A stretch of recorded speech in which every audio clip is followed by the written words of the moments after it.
My name is Sorin Grama. I'm the co-founder and CEO of Promethean Power Systems. Actually, I have some good news for you. Lunch is here, and it's not just a salad. So I'm going to keep you for another half hour. And first, let me introduce my co-founder, Sam White. Together, we started Promethean Power nearly 4 years ago. We are the milk guys. You may have heard of us. Let me tell you a story about our inspiration, what got us started on this journey. It was about 4 years ago, the summer of 2007. Sam and I were traveling throughout India.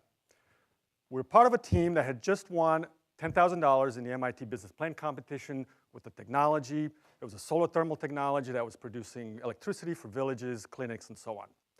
It was a classic case of technology looking for a market. We're traveling through our cities, rural areas, talking to anybody who would want to talk to us about this technology. Well, as you can imagine, the response to it was less than enthusiastic.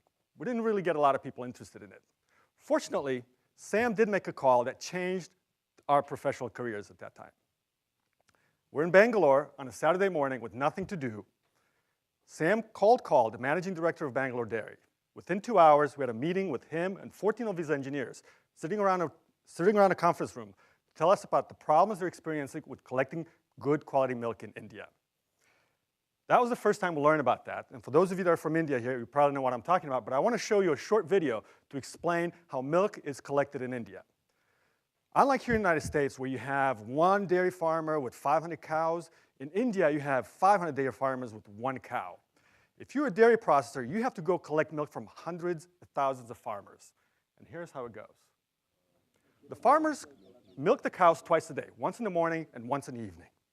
They consume some of that milk for their own, they keep some of that milk for their own consumption, and whatever they have left, 1, 2, or 5 liters of milk, they take it to a collection center within a walking distance of the village, or in that village. This woman actually walked 40 minutes to deliver her milk. At the collection center, they weigh the milk, they measure the fat content, and actually the farmers get paid on the fat content. And right then and there, they get paid, so it's like liquid cash. It's very good income for them. And the milk transfers hands into the dairy processor. Now, the dairy processors have to transport this milk very quickly before it spoils. The raw milk spoils within 4 hours after milking. So in this case, you see a rickshaw that takes this milk, warm milk, nothing has been done to it. It's hot and humid outside. It's already 10 o'clock. They take it out to transport it, take it to a processing facility, a chilling facility, or a pasteurizing facility. Now, after watching this video a number of times, I noticed this guy. You notice this guy coming here from the right? It's a farmer that had just come to deliver his milk. He's 1 minute too late. He doesn't get to deliver his milk. The timing is so important for this that they don't have time to wait. If you're not there by 7:30 in the morning, the milk has to take off. The milk truck has to take off. So that's actually one of the problems with milk collection in India. They can't get enough milk to meet the demand. The other problem is transportation cost. Because they have to collect the milk twice a day, they have to take trucks out and collect from those villages 2,000 centers, collection centers in some cases. Amul, the largest dairy in India, 13,000 villages they have to go touch twice a day to pick up that milk. It's a very big transportation cost. That was one of the problems they've highlighted to us. And the other one is the lower quality. You know, the milk doesn't see any kind of processing facility for 4 hours. The bacteria grows exponentially. The taste of the milk changes. Lactic acid is produced, and so on. Now, there's a very simple solution to this. And we didn't invent this. I mean, we're not geniuses or anything like that. So if you put a refrigeration unit right there at the village where the milk is sourced, you solve all these problems in one fell swoop. You collect more milk because you can keep the center open more for a longer period of time. You chill the milk. That preserves the freshness, keeps the quality. And then if you have it chilled at the village, you can come pick it up once a day or once every other day. This is a solution. But there's yet another underlying problem, which I'll only let you think about while I tell you about the conclusion of our story. So in India, after we learned about this problem with the Indian dairy market, we checked around, we talked to a few other people, and we found out the following. India is the largest producer and consumer of milk in the world. Milk is a very important staple of the Indian diet. It is used in absolutely every curry, sweets, even the religious rituals. They collect milk from hundreds of millions of farmers. 600,000 villages throughout India produce this milk, gets aggregated to dairy processing centers, and then it gets pasteurized and distributed to the population in the cities. The collection issues are, and it's always been like this, they can't meet the growing demand. Population growing, a lot of milk is consumed, and most of that milk is not refrigerated. Do you have any answer for it? Why not? It's very simple. They don't have reliable electricity in those villages to put a refrigeration unit. The milk has to be chilled twice a day at very specific hours, 7 a.m. and 7 p.m. If you don't have power at that time, well, the only option is to pick up the milk twice a day, which has all the problems that I mentioned above. And the other problem is the other solution, you can put an industrial milk refrigerator with a diesel generator. And you can see why this hasn't taken off so much. Refrigeration is not generally done in India for milk. Diesel generator costs a lot of money itself. The operating cost is very high. Maintenance, these are all the problems that they actually told us about in that first trip at Bangalore Dairy. So how do we solve this problem? Now, it took us a long time to solve this. We finally figured it out. We have a way to chill the milk without a diesel generator. And the way we do that is through a thermal energy battery that we developed ourselves. The thermal energy battery takes the 4 or 5 hours of electricity that they do get in those villages. And I forgot to mention that they do have electricity. They just don't have it 24 hours a day. You take that 4 and 5 hours of electricity, we store that in the form of thermal energy, and we release that to cool the milk at those 2 very specific times. So we completely disaggregated the time when the energy is available, and the time we need to use it. Now, to the right of that, you see a rapid milk chiller. This is another innovation that we developed early on. This allows us to use the battery, basically take the energy out of the battery, put it into, and use it to chill the milk. You pour the milk at the top. By the time it comes down to the bottom, it cools from 34 degrees Celsius to 4 degrees Celsius. David, that's a lot of temperature drop. It's nearly 5 kilowatts of cooling power that we have to put into this. It's the reason that battery is so big. Now, this is an image from our lab in Pune, where we first built this large battery. We tested it. We showed it to our customers. And it's really cool to do the demos on a Thursday when we don't have any power at the lab. Even in a city like Pune, which is a fairly large city, they cut the power off on Thursdays. So that's when we do most of our demos, because it's the best time to show it. This cooling milk without absolutely any grid power available. So let me tell you a little bit more about the thermal energy battery. What's behind the scenes, and Nagesh is going to tell me not to say too much because we are applying for some patents on it. But the simple principle behind it is we freeze a material that stores the energy, and we melt the material to release that energy. It's a very simple process. Think about a cube of ice. The same amount of water, if you take that cube of ice and the equivalent amount of water, the cube of ice holds 80 times more energy. It's thermal energy. There's nothing fancy about that. But the way we built this battery is very difficult, very complicated. We have a phase-changing material, so it's not just water. It's got certain properties to keep the temperature at the right levels, to freeze it in the right time, to discharge it at the right time. We have a fluid that also transfers the energy out of the battery to the rapid milk chiller. So there's a way you have to get the energy out and into the battery. And then we have the way we design the battery. We're trying to make it smaller, trying to make it more compact, trying to maintain the amount of time that you can get that cold water out of the battery. Those are very important things that we're working on. It's not very easy to do. To charge the battery, we call it a battery because it looks and it acts a lot like an electrical battery, but instead of electrical energy, we store thermal energy. To charge the battery, we just use a standard refrigeration compressor. We're not innovating anything on that. So really, our innovation is all in the thermal battery and the rapid milk chiller that I mentioned to you. But the way we design the battery also makes the refrigeration compressor run more efficient compared to other methods of storing thermal energy. So who's going to buy this stuff? I mean, this is large industrial equipment. Farmers are not going to afford this type of stuff. It's the dairy that are going to buy it. The dairies are our customers. The dairies are the ones that have been working with us for the last 4 years, giving us feedback constantly. We show them prototypes. They like some. They didn't like some. Finally, we arrived at this prototype, which they really like. They buy this unit. They put it in the village. They get a payback. They get the payback in less than 2 years, depending on their operating cost and the collection model. Now, the dairies want a complete unit, so they don't just want some science that was developed in the lab. So today, we're working on a complete refrigeration unit. It's going to include our 2 proprietary technologies, the thermal energy battery, the rapid milk chiller, the refrigeration compressor, which comes standard from various manufacturers, and we're also adding an optional milk silo. The unit is going to look something like this. We're actually working with the design firm in India to get this in this shape for upcoming field trials. The features and benefits are pretty clear to the dairies. Once we tell them once they understand how the thermal energy battery removes the need for a permanent diesel generator, they get it. On top of that, everything else is just frosting on a cake. Chilling the milk, that's something they don't do in villages. Flexibility and modularity, they can add components, subtract components, they can fit it into the existing collection models. They don't have to change everything that they do the way they collect the milk. It's a very simple design for villages. You can clean it by hand, runs on single-phase power. These are the types of things that are not commonly done with milk refrigeration units in the world. Price-wise, it's expensive, but it makes sense for the dairies. This is an industrial system, has a payback period. They're not looking at it as $10,000 or $7,000. But ours, it is cheaper, 30% less. It runs has lower operating costs because we don't have to rely on diesel, and it has the added bonus of rapidly chilling the milk. Our target markets are village collection centers, and most people don't know, but the average collection per village is about 300 liters per day. All the commercial refrigeration systems out there are 1,000 liters and above because that's the only size that can make it economical. We're targeting the lower market, the 1,000 liters and below. There are almost 300,000 formal collection points in villages, so that's a target market that we're working with.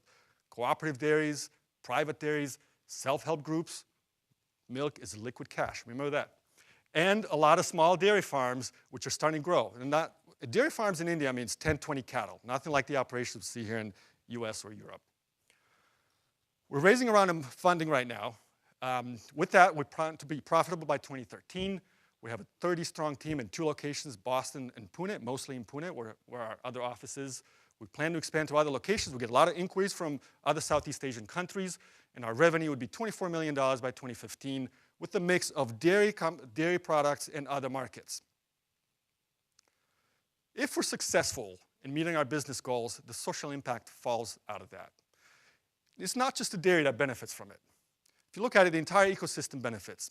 The dairies cannot exist without the farmers, and the farmers cannot exist without the dairies. The farmers make more money, they get to sell more milk. We create jobs in villages with the village attendants that take care of these units. Obvious benefit to the dairies that you've seen, and even the consumer benefits from it. They get healthier milk, and they keep the price of milk down. How many of you, Avi, what do you do with the milk when you first get it in India? Fresh milk, you get it from the market. What do you first do? Pouch milk. You boil it, exactly, because they don't trust the quality of that milk. It's not necessarily healthy milk. So with this kind of thing, if you chill it immediately at the source, you get higher quality, better, healthier milk. And then you can argue that the loop feeds back because a lot of these dairies are cooperative dairies. They're owned by the farmers. So the farmers actually split the profit at the end of the year. Okay, our team is fairly small. It's myself. I'm more on the engineering side. I've worked in startups all my life, small companies and startups. I have Sam White here with me. He's our sales and development guy, and he's also working in a lot of startups. We have another guy in India who's our partner who runs the operations, some of the engineering there. And this is the part where we're asking you for help. We're looking to shore up the team. We need management expertise, we need manufacturing expertise, we need some salespeople, all of these in India. Partnerships are very important. It's a small company, and we're playing out there with the big guys. The refrigeration systems are not easy to make. There are not a lot of innovations out there, and to manufacture and scale this up, we need some partners. We're looking at people that can help us with the scaling, the distribution and manufacturing in India. We're talking to companies, large companies, the Tatas and GEs, and these are the kind of names that you see there. If you know anybody in these companies, these are the people that we want to talk to. It's very important to work with these partners because we're not going to have the capability to scale very quickly with the small team that we have. As far as future developments for the battery goes, we're continuing our research on phase-changing materials. We have a National Science Foundation grant to work on this, and recently we got invited by ARPA-E at a workshop in Washington to talk about cold thermal energy storage. They do a lot of work with heat storage, but not so much with cold storage. So I think there's going to be some future grants and potential for funding on that side. The battery and associated components can also be used to cool fruits and vegetables, vaccine storage. We even have a design for a mobile container, truck container, a mobile container. We put a battery, a modified version of this battery on a truck. We remove the refrigeration system that's normally on a truck, and we put it offline or at a docking station. We charge the truck at night, and then we send it out, and it can last for 16 or 24 hours. These are the kinds of applications that are possible with this thermal energy storage device that we created. And here in the United States, now all these applications can be done in India or the United States, but here mostly in the developed countries, you can use a battery like this for energy price arbitrage. You can charge it at night with cheaper electricity, lower temperatures so the compressors run more efficient, and then you can discharge it during the day when the opposite happens. So our vision for this battery is to take this, to turn this into a platform. We want to develop modular batteries, and this is a very important key point, that a lot of thermal energy storage systems are developed as monolithic, as part of a system. Ours are modular. You can create multiple batteries, you can put multiple batteries together, you can get more or less storage as you need. We're going to publish a standard set of specifications and design guides. We're going to invite other people, developers, to create attachments for this battery. The rapid milk chiller that we created is just one instantiation of that, one example of an application that can be done with this battery. Once we show the worth of this, we want other people to open it to the world and let everybody develop applications for this battery. The battery is like the iPhone. Let other people develop the applications, basically. So now, I've reached the conclusion of our presentation. I want to, if you want to follow more about this, you can find a lot of information on our website. We are focusing on the milk cooling for the next year, so I hope all the questions and in the next in the session afterwards, we're gonna talk about how we're gonna penetrate that market, how we're gonna grow out of that market, and then we plan to go into fruits, vegetables, and other applications afterwards. But I want to bring my co-founder Sam here because we do have some news we wanted to announce.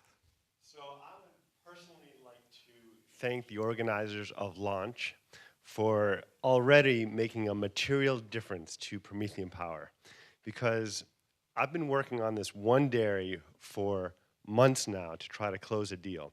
And for the last 2 weeks, Sorin has been bugging the hell out of me to close it so we can announce to the world that we have a PO with the largest dairy in India that just came through 2 days ago, because I told them that we're about to announce from NASA that we're working with Amul Dairy in India. So thank you. So Amul is the second largest dairy in the world, I think just behind Fonterra. And it's a $2 billion business. 2.8 million farmers are part of that network. And they collect from, as I said earlier, 13,000 villages. These are the big boys, and they want to get into the game. We've got to deliver something to them. We need your help. All right. So I would, in our gratitude to Launch, I'd like to give a little gift to our mentor. She's been so wonderful, Rachel. This is a glass of milk. Now, Did it come from India? I will tell you that you should be careful of the bacteria because it was not Promethean chill. Can I drink it? So thank you. Can I drink it? Yeah. Thanks. Cheers. Thank you. Ooh, it's creamy. Yeah, it's cream. We're going to go straight into questions because we're so close to lunch. Questions for the milk guys, please. Avi, first of all. Thank you for a great presentation. Just 2 quick questions. One is, it would be insightful to know what is the scope of your PO, and what the question is feeding into is kind of to better understand your business model. After you've refined with the product designer the footprint of the 3 component parts, or 4, right, that you have in the image you described, is it your plan to be a manufacturer of these types of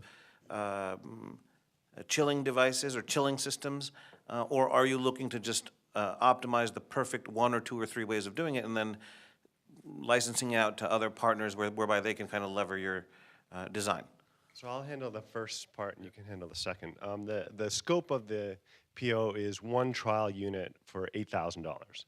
They've put a $40,000 down payment. We also have an order from India's largest private dairy, which is a repeat customer for us because we installed a solar milk chiller for them in January, and that's where we got all the learnings. But they came back to us and were amazed at what we were able to take, the good parts of that.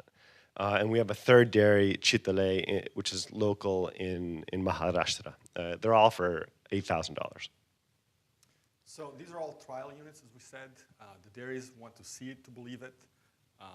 We have done some demonstrations of that prototype that we have in the lab. Actually, there's a funny scene because we had one of the dairy guys with a timer and a thermometer in one hand, and after an hour and a half of the battery running, he couldn't believe that we still had charge left to cool that milk. He's their technical person, and he said, mathematically, this cannot be happening. But it's very important for them to understand how this works, to see how the operation works, cleaning, and these are big businesses that they need to be convinced that it works. And some of them, the progressive ones, are taking a leap on it. So we have 3 dairies that have taken this leap. Happens to be the dairies that are looking for the quality milk production in India, the Amul, Hatsun, if you're from the Arun ice cream in South, if anybody's from South India, they're very quality conscious. So they're one of the ones taking this, and then another dairy in Maharashtra that's very quality conscious. But to answer the question about how we're going about the actual unit, we're not taking any chances. We're giving them every aspect, including the insulated tank, so they can keep it there for 2 days. And we hope to eventually find a partner that will be able to scale this beyond what we could do. Does that answer your question? Because it's just, once you have success, someone's going to turn around, Amul or whoever, and say, I want 40 of them. Yep. Right. Yesterday. Yeah. And we can't do that. It's an elegant problem, but yeah. Yeah. Yeah. Good problem to have, but yes, we have to work with partners on that. Yep. Next question, please. Sanjeev? Mikhail, quickly. Yeah, quickly.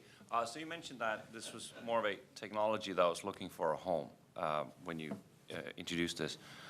I assume that you also looked at vaccine distribution as one of the potential areas of use. And if so, what was the reason why that did not fit? So I'll clarify a bit. The technology that we had when we first started was looking for a home. This technology was completely developed out of the need that we discovered in the market. So just to be clear about that, we started working with dairies back in 2007, and we've always been focusing on the dairies. We start to understand their problem. We visited them. We spent months collecting milk with them to see where the problems occur. So we've always been focusing on this. There's a big need in the market. It's a big market. The vaccine is going to come as a byproduct of this later on. So we're not focusing on vaccines now. We want to work with other partners. Like I mentioned, if we turn this into a platform, then we'll tell them how to use the battery and they can develop the vaccines. Thank you. In the corner, Sanjeev. There's about 5 to 7 sort of private equity-backed cold storage logistic companies in India. You probably know most of them. How are you fitting into that sort of emerging sort of logistics chain in India that's developing as retail is formalizing? I'll tackle that. The cold storage, you mean for fruits and vegetables, potatoes, and things like that? Yes, we've talked to a number of people. As I said, we're trying to focus on the milk market for the next year or so. But we do have some proposals out there for turning this battery into something useful for fruits and vegetables, primarily mobile transportation of perishable foods. That's one obvious way, because, for example, we had one cold storage operator in Aurangabad who said, I'm sending all the stuff from the cold storage, non-refrigerated, to Mumbai and other places, and it spoils along the way. I need a better way I need to keep it fresh on the way. So a mobile refrigerated container would be the next step for that. Could this go on rail as well, or? Sure. Yeah. Dave? Will? Oh. Sorry. So I'm thinking about this from the perspective of how you might interest development agencies or other parties with a social impact view. Do you guys have estimates of impact at the individual, prospective impact at the individual farmer level? And I don't necessarily mean a formal study yet, but any idea? Yeah, when we first did our human factors study a few years ago, we met with farmers who told us that 2 years prior to that, they have never sold into the organized dairy industry. Their only option was to sell their milk within a middleman within the village itself. Then 2 years later, a dairy comes and starts collecting from them, and they go from selling from 10 rupees per liter to 25 to 30 rupees per liter. And then they start to invest in more cows and veterinary services, and the whole ecosystem thrives. And our chiller will enable that kind of expansion. With the existing farmers that they're already collecting from, they make marginally more money, maybe 30 to 50 paisa per liter more. And last question, please. Okay, two last questions, one over here and one over here. Guy first, please. So when you talk about your long-term vision of this being modular storage, how big or small are you talking about? We're talking, the system you saw there is basically 1,000-liter storage capacity, just the thermal battery. We're trying to get it to smaller, like 200-liter type. Imagine those drums, like the used everywhere in the world. That kind of capacity, you put 3, 4, 5 of those together to achieve the backup you need. Cooling is a very energy-intensive application, so that's why we need so much storage, and they're generally going to be fairly big. If we want to go into more residential market down the future, I think would want to be like, size of a can of coffee or something. Yeah. David. Boom. I was just going to ask what your cycle time is. Did you do that? Yes, Dave. What was the question? What your cycle time is, charge, discharge. It takes about 5 hours to charge that big battery, and we discharge it over a period of 2 hours. Thank you so much, Milk Guys. And Thank you. we will break for lunch. Thanks for your time and your questions.